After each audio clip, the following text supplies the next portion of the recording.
This is the hour, the Stephen Hour, and welcome back with another 007 movie review. And in today's movie review, we will be reviewing the 1974 The Man with the Golden Gun.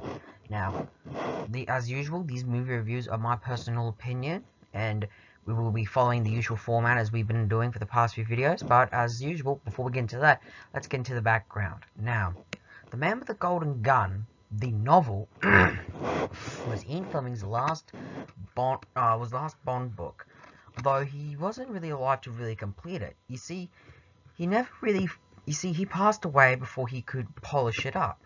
So when he did, the novel was, distributed, after he died in his honor. But the problem was, because it wasn't polished, it just didn't feel right, and is often considered by many to be one of the worst Bond novels. But of course, the film series was doing something different at the time, such as adapting novels left and right, not really that much in chronological order, and at the same time,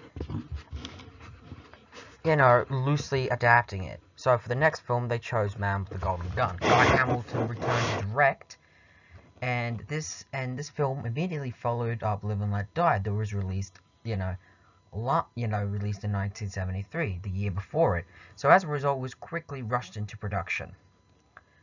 That's really the main background you really need to take of this. But the question remains: is this film any good? Is it better than the novel? Well, before we get to that, we must get to the cast. Roger Moore returned to the role of James Bond for his second outing. Christopher Lee was cast as the main villain, Scaramanga, known as the Man with the Golden Gun. The main Bond girl for this film was a character named Miss Mary Goodnight, portrayed by Britt Ekland. And nothing against the actress, but pretty much her character is pretty much a bimbo. And just eye-rolling at times. And here, interesting enough, or very interesting I should say, we have Maud Adams in this film, portraying Andrea Anders. And the reason why that is interesting, because she would, a few films later, would come back to the Bond series, portraying the main Bond girl in that film. But we'll get to that as soon as we get to that movie review. The main Bond ally for this film is Hip, portrayed by Soon Teko. Hopefully that is pronounced right. And essentially, he's pretty bland and nothing really that special. And honestly, almost quite forgettable.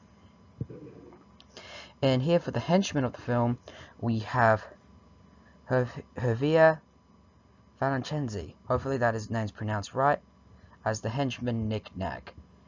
And something I want to point out, the relationship between the main villain and henchman in this film are pretty interesting, but we'll get to that when we get more into the plot. Let's get to, and for the rest of the cast, we have, of course, some regulars. We have Bernard Lee and Lois Maxwell return to their respective roles as M and Miss Moneypenny. Desmond Llewellyn returns as Q, although surprisingly, as you recall in the last video, he did not make an appearance in Live and Let Die. Here we also have actor James Cousin in a very minor role, Calthorpe, and is essentially a member of MI6, but he plays really very little, but he's quite forgettable. In fact, if I could be honest, the one word to describe this film, I guess, would be a bit forgettable. We also here have Lazar, played by Marnie Maitland, and it's again just a minor character to push the film. We also have High Fat, portrayed by Richard Lowe, another minor character to push on the film. And here we have a gangster, portrayed by Mac Lawrence, the character of the gangster Rudy. And if this actor looks familiar, well, he was actually in a previous Bond film, Diamonds Are Forever, as one of the gangsters who, was in the film. And of course, the beloved Sheriff J.W. Pepper, of course, is in this film, and returns for this film, and it's essentially his last appearance in the Bond series. But the cast out of the way, let's get to the actual plot. The plot begins with the usual gun barrel opening, and then we cut to a scene to an island where we get to see Scaramanga, his girlfriend, and Nick Nack. And here during the scene, we kind of get a bit of insight into Scaramanga's character, as Nick Nack has hired the gangster character to essentially assassinate him. Of course, the assassination doesn't go quite the way as expected, and we then go to this like fun house where Scaramanga lures his victims, and he uses it to his advantage. And he's also trying to find his signature golden gun, which is a magnificent looking gun, and he uses it to kill the gangster. And here we see a wax dummy of Bond. So automatically, this scene I found to be really great. Bond may not be there, but he is somehow there physically, somehow. We also get a little bit of a relationship between Scaramanga and Nick Nack. Although Nick Nack is loyal to Scaramanga, he's willing to double cross him in order to, inherit his estate. And Scaramanga knows this, and he keeps him around to keep him on his toes. To keep him always, on his guard. Scaramanga, then find out that he is truly one of the best assassins. But here we could also find out that he doesn't really play well. A little bit. Overall, this scene just shows not just like how skilled he is, the relationship between the villains, but we also get to see essentially he has an obsession and a fascination with Bond, and plans to one day, and it's clear that he wants to kill him. And here that sets up the film's premise, which I really like. And then of course we get to the opening title sequences with the song literally called "Man with the Golden Gun." The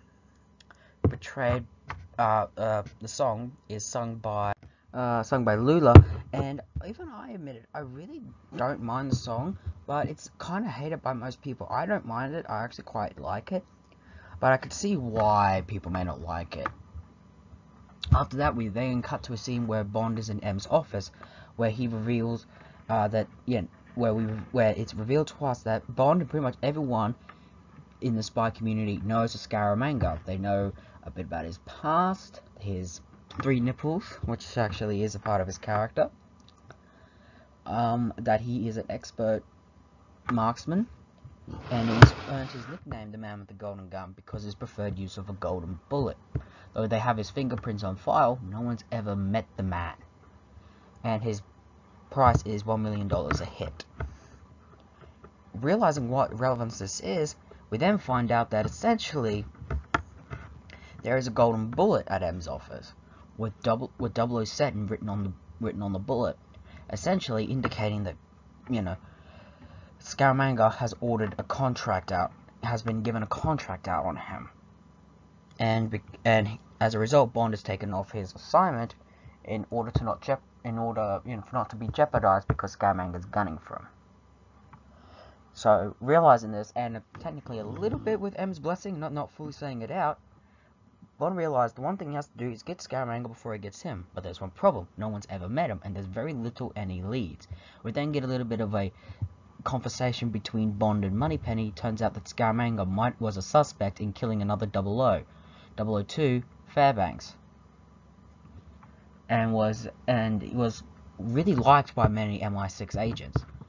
So again, this just shows just how good that Scaramanga is. The fact he's killed another 00. Bond then tracks a lead to find Scaramanga by the use of a belly dancer and finding a golden bullet that she's been keeping as a keepsake. A fight breaks out between, I guess, the manager and a couple of his boys. I don't really get the scene and why, and really it just never felt it was played right to me. Anyway, Bond does get the bullet, and thanks to Q and Kuthrop, they managed to examine it and found out who its maker is, Lazar. They then track Lazar, where Bond tries to interrogate him. Here, I really like Roger Moore really using his, his acting here with the interrogation scene, and I really feel that he really just does it well. He then manages to get the information that he wants and tracks and finds out that he has a shipment of bullets to be sold off tonight, that day. He then shadows Lazar, and when he does make the transaction, he then follows the woman, Anders, tracks her to a hotel room where he does a bit of interrogation. You can really tell by this scene, like how he interrogates her, a bit of the Connery Bond is still left in the Bond character, but it's clear that it just doesn't work with Roger Moore's Bond, and the interrogation just doesn't suit well with me. It doesn't suit Roger's Bond, and you can really tell honestly in his first two outings, he wasn't really quite comfortable, really had a good grasp on what his Bond should be. But in any case, he gets the information he needs and goes to a sort of club where it turns out that Scaramanga has a contract. Here we also see at this club, or bar I should really say, Hip and another guy. And just as Bond and Hip and the guy walk out, although Bond doesn't know who Hip is, walks out and Scaramanga fires, but doesn't get Bond, but gets the other guy. And of course we see Nick Nack come out, go to the body, and essentially, although it's not known to us yet, but he apparently gets something out of the dead guy. Hip then takes Bond to a boat, essentially pretending to be an undercover cop, but Bond makes his escape and onto a sort of half-sunken ship, which turns out to actually be a cover. It's actually an MI6, secret base where M happens to be. Hip reveals himself to be an MI6 agent, and it's essentially revealed here that the guy was shot had a Solex device, Solex device, an agitator, and is essentially to be used as a sort of power solar energy thing. But because of that incident getting killed, and the thing is not on him, they've lost their lead. But also we find out that Scaramanga is not after Bond, as he could have easily got him there. So it's clear that the contract was essentially false. But realizing there's no lead, they realize one thing: who could afford $1 million, and who the guys was in league with. They then come to the conclusion that High Fat must be responsible and hired him. But realizing this, they also could use the advantage of the fact that no one's really ever met Scaramanga. So Bond goes to High Fat's place the next day, pretending to be Scaramanga to try and infiltrate and try to get into High Fat's organization and find the Solex. And he thinks it worked. However, it's later revealed that it actually didn't. As High Fat actually knows the real Scaramanga. In fact, the real Scaramanga's there, and you can clearly see that the two plan to do away with Bond. I also want to point out, because I missed a scene where early in the film Bond meets Miss Goodnight when he tries to tail out of orders, and we can clearly see that she's not really a good agent. She's a bit of a bimbo, and even I just like Bond's expression. Why am I bringing this up now? Because just as he's leaving to go to High Fat's place for a dinner, there's this scene between them, and it's a little bit hilarious, but also very cringy, I will admit. Bond then goes to High Fat's place, where he's attacked by sumo wrestlers and a disguised Nick Nack. He gets subdued, and Nick Nack is intended to kill him, but High Fat intervenes and essentially sends Bond to school. And here we get this karate scene. Now, despite the film's faults, I really do like the karate scene. For me, with this scene, essentially, they really take full ideology of the karate scene. But at the same time, we also get to see how Bond's really fights. He'd use tricks underhanded tricks to get out. And for me, that just works so much for Roger Moore's Bond. And Bond essentially tries to escape, but Hip and his nieces show up, and they eventually start karateing, these other students, knocking them out. Bond makes his escape by boat down this river, I guess you could call it, if that is what you call it. And here we get a scene with J.W. Pepper, who brings the laughs. For me, the Man with the Golden Gun was the first time I ever saw Sheriff J.W. Pepper, and I had no idea. And he actually made his first appearance in Live and Let Die, and he was an addition to the series I actually really liked. By most modern fans, we really don't like him, but for me, I don't mind him. I really like him, and it's a really funny scene. And Bond makes his escape, realizing that. And after this, there's a scene where Bond's like out to dinner with Miss Goodnight, and essentially he tries to put the moves on her, but she rejects, which I found to be a little bit weird. But it turns out that she doesn't fully reject him, his advances, and tries to, seduce him at night, going to his place. And just as Bond's about to get anything, the door knocks. He puts Miss Goodnight in the closet. Yes, I did say closet. That's what he actually did. And it turns out Anders is there, and it's revealed that she sent the bullet. She put the fingerprints on the bullet. She sent it, knowing of Bond, hoping to get rid of Scaramanga, as it's revealed that he is scared of him. And we see that with scenes in the film. It's clear that she's, enslaved by him and just is scared of his presence. Also want to point out there's a scene where Scaramanga kills High Fat and takes over his Enterprise, which is a really nice scene and really just shows us how ruthless and villainous Scaramanga is.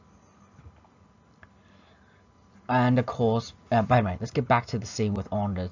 Bond then seduces her, and the next morning she's gone, and basically made a deal for her to get away from Scaramanga if they get the Solex. And of course, Bond is a bit in trouble with Miss Goodnight, as she's been in the closet essentially all night. But of course, Roger Moore does play it off with a bit of humour, which I really like.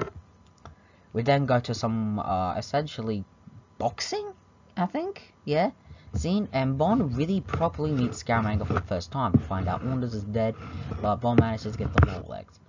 A nice conversation happens between Bond and Scaramanga. We can see that Scaramanga truly has a great respect and adoration for Bond, which I really like. This just goes to show that Scaramanga is not your traditional Bond villain, which I really, really enjoy.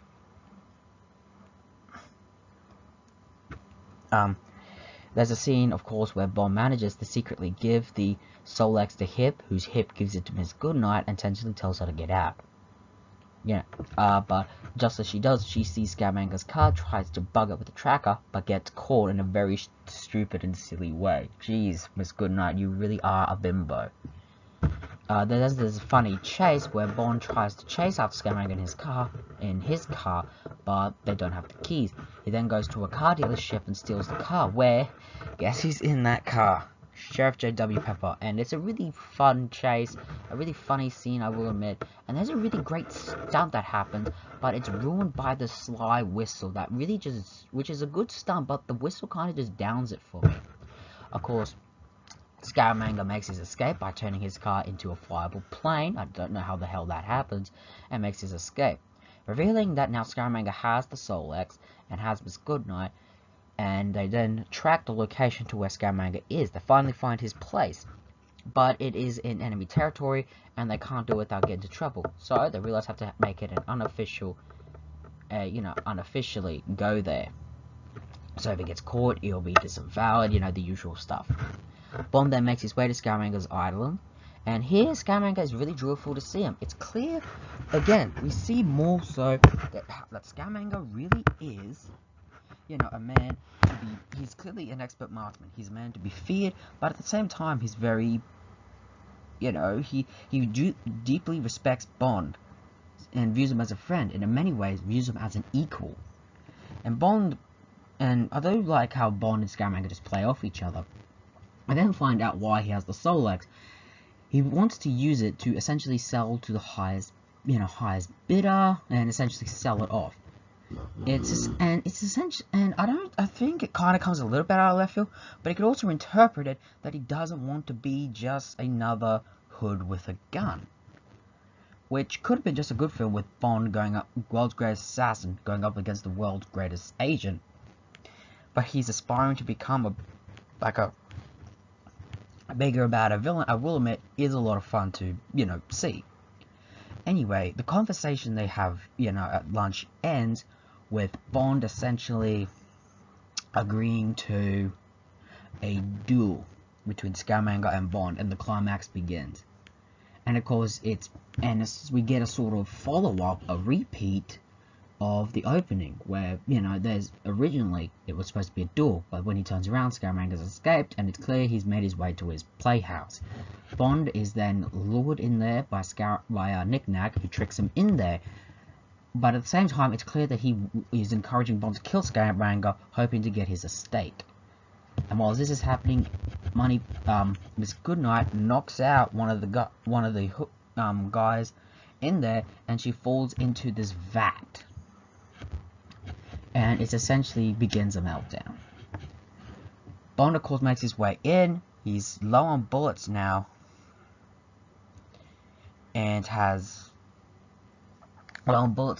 but he has a way to killing Scaramanga. He then hides. And Scaramanga is a little bit worried, and Nick-Nack's a little bit worried as they can't find Bond, realizing that he's up to something, and you can actually see the fear on Scaramanga. Of course, it's then revealed that Bond is pretending to be the mannequin and shoots Scaramanga. And I just like that face Scaramanga gets before he dies. He can't believe that his trickery has finally caught up with him, and he dies. Bond then quickly gets Miss Goodnight, quickly steals the Solex, and gets off the island before it explodes. They get off by boat, and Nick-Nack is also on that boat and tries to kill Bond, probably because he's blown up that whole estate thing. But instead of Bond killing Nick-Nack, he actually subdues him and captures him, which is something first in the series, because Bond usually kills his adversaries. And I think this was probably the last time in a Bond film where at the end of the film, Bond has a fight with the henchman. We had this in Diamonds, and we've had this in Live and Let Die, and now we have it here. And of course, the film ends with Bond banging Miss Goodnight, and it's a funny / cringy scene, I guess depends how you interpret it, and it says Bond will be back in The Spy Who Loved Me, when the credits roll. The Man with the Golden Gun is really an odd film. Now, we know from my ranking, it ranks at the bottom of my list. I think it was at 23, 22. I definitely will say, for me, this film is on par with Diamonds as being some of the weakest films in the series. But unlike Diamonds, I can at least say that the main villain is 100% more enjoyable and 100% better cast. Christopher Lee is a stroke of genius in casting as the main villain, and the relationship with Nick-Nack is pretty great.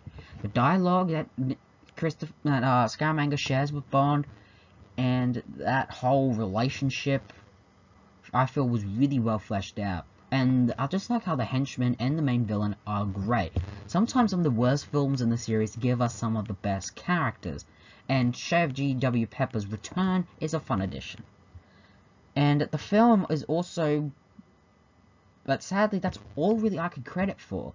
The film just feels weak. I mean, it starts off with essentially Bond on the hunt to take down Scaramanga before Scaramanga gets him. That was the plot. Then it goes out of left field to go down a different direction. But I still find it way more enjoyable because of Christopher Lee's on-screen appearance. Also, the Bond girls here are pretty bland as well. Anders by Maud Adams is okay, but Miss Goodnight is just, for me, a very bad Bond girl. It's just bad. Bimbo. I mean, she looks good, don't get me wrong, and I'm sure the actress played how the character was written in the script, but for me, it just doesn't work for me. And his thing is the first proper bimbo that the series has really given us. Overall, and yeah, just that, and the minor character, Hip and High Fat, not really that memorable at all. Hell, they're quite forgettable, and it's just bland, this film.